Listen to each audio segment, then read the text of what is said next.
I know, because I went from a hermit teen who was terrified of people to a self-assured woman who now lectures around the country, does media interviews, and, yes, feels comfortable at any gathering. If these Shybusters worked for a girl who is shy around her own shadow, they will definitely work for you. A few notes before you start.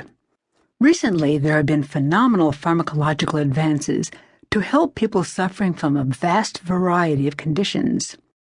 When I was battling shyness, help in a capsule didn't exist. I was a do-it-yourselfer, and in Goodbye to Shy, I'm addressing other shys who choose to take that path.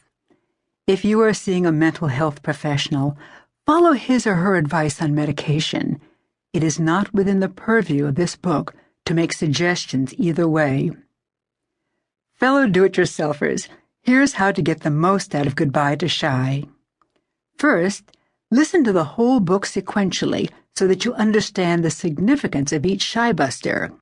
Then, depending on which exercises are the most challenging for you personally, decide the order you're going to do them.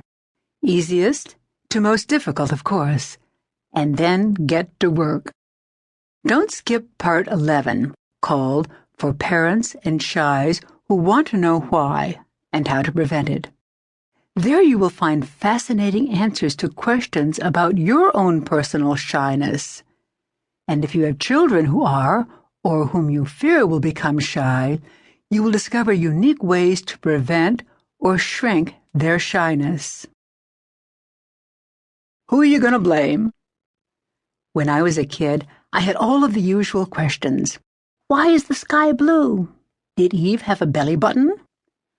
What was the best thing before sliced bread? But why am I shy wasn't one of them. I didn't care why. I just wanted a quick cure. As a recovered shy, however, I realized origins are important. They give you a realistic picture of yourself, of what to expect and how to go about it. I've heard shys speculate, it must have been Mom's and Dad's fault. It was one of those nasty kids in the neighborhood who called me names. I think it's genetic. Later in the book, I will give you clues to the origin of your particular shyness. But before I do, I would like to quote a great actress, and, I now discover, a great philosopher who fought a lifelong battle with shyness. Katharine Hepburn wrote, "We are taught you must blame your father, your sisters, your brothers, the school, the teachers.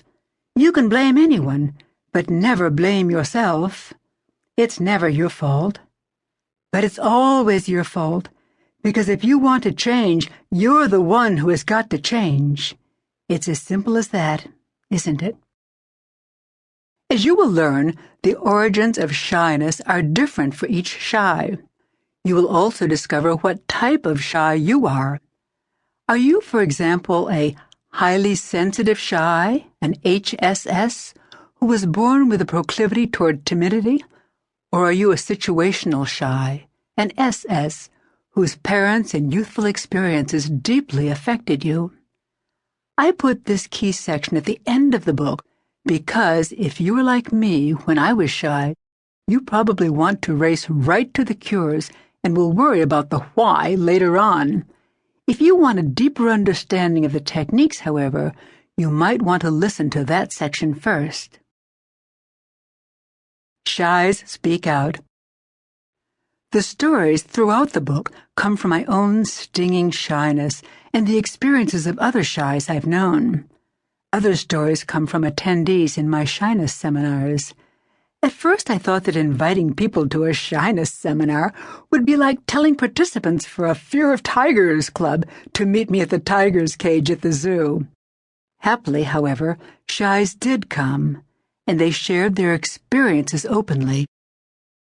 I asked them to email me their triumphs and tribulations so you can listen to them in their own words.